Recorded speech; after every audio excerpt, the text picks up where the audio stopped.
ನಮಸ್ಕಾರ ಎಲ್ಲರಿಗೂ. ಇವತ್ತಿನ ವಿಡಿಯೋದಲ್ಲಿ ಒಂದು ಸೂಪರ್ ಟೇಸ್ಟಿಯಾದ ಮಂಗಳೂರಿನ ಸ್ಟೈಲಲ್ಲಿ ಒಂದು ಮೊಟ್ಟೆ ಸಾರನ್ನ ಹೇಗೆ ಮಾಡೋದು ಅಂತ ನೋಡೋಣ.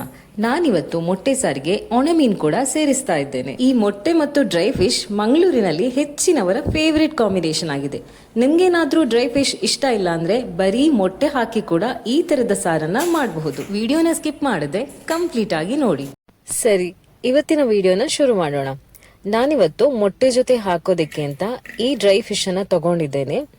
ಇದಕ್ಕೆ ನಾವು ತುಳುವಲ್ಲಿ ನಂಗ್ ಮೀನ್ ಅಂತ ಕರಿತೇವೆ, ಇಂಗ್ಲಿಷ್ ಅಲ್ಲಿ ಸೋಲ್ ಫಿಶ್ ಅಂತಾನು ಇದಕ್ಕೆ ಕರೀತಾರೆ. ಇದ್ರ ಸಿಪ್ಪೆನ ತೆಗ್ದಿ ನಾವು ಪದಾರ್ಥಕ್ಕೆ ಹಾಕ್ಬೇಕಾಗುತ್ತೆ. ಸೊ ಸಿಪ್ಪೆ ತೆಗಿಬೇಕಾದ್ರೆ ನಾವಿದನ್ನ ಒಂದು 10 ರಿಂದ 15 ನಿಮಿಷ ಆದ್ರೂ ನೀರಲ್ಲಿ ನೆನೆ ಹಾಕ್ಬೇಕು.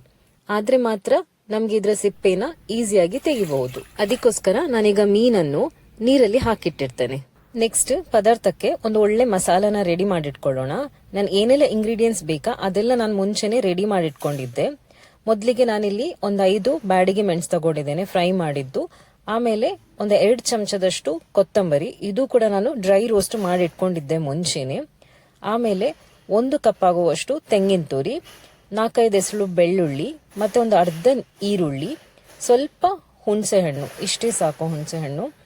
ಆಮೇಲೆ ಒಂದು ಅರ್ಧ ಚಮಚದಷ್ಟು ಜೀರಿಗೆ, ಮತ್ತೆ ಒಂದು 1/4 ಚಮಚದಷ್ಟು ಮೆಂತೆನ ತಗೊಂಡಿದ್ದೇನೆ ಇಲ್ಲಿ. ಇದೆಲ್ಲಾನು ಕೂಡ ನಾನು ಮಿಕ್ಸಿ ಜಾರಿಗೆ ಹಾಕೊಂಡು ಆಮೇಲೆ ಕಡಿಲಿಕ್ಕೆ ಎಷ್ಟು ಬೇಕಾ ಅಷ್ಟು ನೀರನ್ನು ಸಹ ಹಾಕಿ ಆಮೇಲೆ ಇದ್ರ ಜೊತೆಗೆ ಒಂದು ಅರ್ಧ ಚಮಚದಷ್ಟು ಅರಿಶಿನ ಹುಡಿ ಕೂಡ ಹಾಕೊಳ್ತಾ ಇದ್ದೇನೆ. ಸೊ ಇವಾಗ ಇಲ್ಲಿ ಮಸಾಲೆ ರೆಡಿ ಆಗಿದೆ. ಇದನ್ನೀಗ ನಾನೊಂದು ಮಣ್ಣಿನ ಪಾತ್ರೆ ತಕೊಂಡು ಅದಕ್ಕೆ ಹಾಕೊಳ್ತಾ ಇದ್ದೇನೆ. ನಾನಿವತ್ತು ಪದಾರ್ಥಕ್ಕೆ ಮೊಟ್ಟೆನ ಒಡೆದು ಹಾಕೊಳ್ತಾ ಇದ್ದೇನೆ.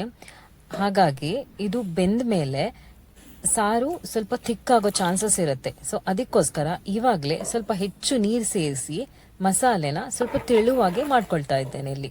ಆಮೇಲೆ ಸ್ವಲ್ಪ ಕಲ್ಲುಪ್ಪು ಸೇರಿಸ್ತಾ ಇದ್ದೇನೆ. ನಾವು ಡ್ರೈ ಫಿಶ್ ಹಾಕೋದ್ರಿಂದ ಅದರಲ್ಲೂ ಕೂಡ ಸ್ವಲ್ಪ ಉಪ್ಪಿನಾಂಶ ಇರುತ್ತೆ. ಸೊ ಆದ್ರಿಂದ ಮೊದಲಿಗೆ ನೋಡ್ಕೊಂಡೇ ಹಾಕಿ.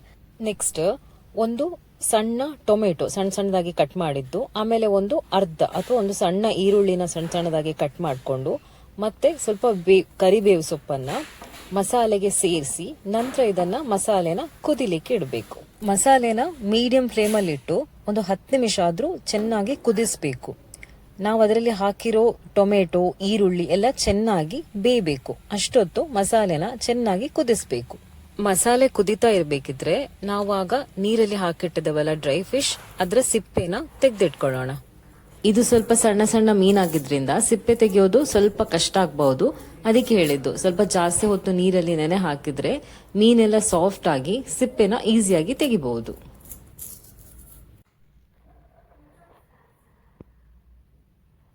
ಇದಾದ್ಮೇಲೆ ನಾವು ಸಿಪ್ಪೆ ತೆಗೆದು ಕ್ಲೀನ್ ಮಾಡಿಟ್ಕೊಂಡಿದ್ದೇವಲ್ಲ ಡ್ರೈ ಫಿಶ್, ಇದನ್ನ ಆಡ್ ಮಾಡಬೇಕು.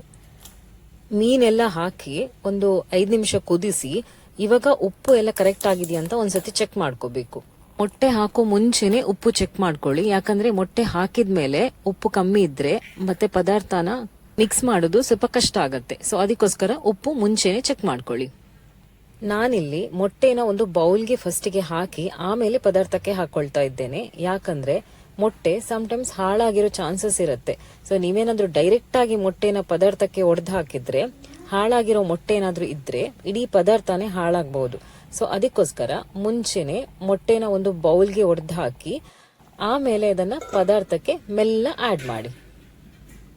ಮೊಟ್ಟೆ ಎಷ್ಟು ಬೇಕೋ ಎಷ್ಟು ಹಾಕಿ ಆದ್ಮೇಲೆ ಮುಚ್ಚಳ ಮುಚ್ಚಿ ಒಂದು 5 ರಿಂದ 10 ನಿಮಿಷ ಚೆನ್ನಾಗಿ ಕುದಿಸಿ. ಅಷ್ಟೊತ್ತಿಗೆ ಮೊಟ್ಟೆ ಕೂಡ ಬೆಂದಿರತ್ತೆ. ಸೊ ಎಸ್, ನೋಡಿದ್ರಲ್ಲ ಮಂಗಳೂರು ಸ್ಟೈಲ್ ಅಲ್ಲಿ ನಾವು ಮಾಡೋ ಮೊಟ್ಟೆ ಪದಾರ್ಥ ಎಷ್ಟು ಸಿಂಪಲ್ ಆಗಿದೆ, ಟೇಸ್ಟ್ ಕೂಡ ಅಷ್ಟೇ ಸೂಪರ್ ಆಗಿದೆ. ಇದನ್ನ ನೀವು ಅನ್ನದ ಜೊತೆ, ಚಪಾತಿ, ದೋಸೆ, ಇಡ್ಲಿ ಯಾವ್ದ್ರ ಜೊತೆ ಬೇಕಿದ್ರು ಸಹ ಹಾಕೊಂಡು ತಿನ್ಬಹುದು. ಟೇಸ್ಟ್ ಅಂತೂ ಸೂಪರ್ ಆಗಿರುತ್ತೆ. ನಿಮ್ಗೆ ಡ್ರೈ ಫಿಶ್ ಇಷ್ಟ ಇಲ್ಲ ಅಂದ್ರೆ ಬರೀ ಮೊಟ್ಟೆ ಹಾಕಿ ಕೂಡ ಈ ತರದ ಸಾರ್ ಮಾಡ್ಕೋಬಹುದು. ಒಂದ್ಸತಿ ಮನೆಯಲ್ಲಿ ಟ್ರೈ ಮಾಡಿ ನೋಡಿ. ರೆಸಿಪಿ ಇಷ್ಟ ಆಗಿದ್ರೆ ನಿಮ್ಮ ಫ್ರೆಂಡ್ಸ್, ಫ್ಯಾಮಿಲಿ ಮೆಂಬರ್ಸ್ ಜೊತೆ ಕೂಡ ಶೇರ್ ಮಾಡಿ.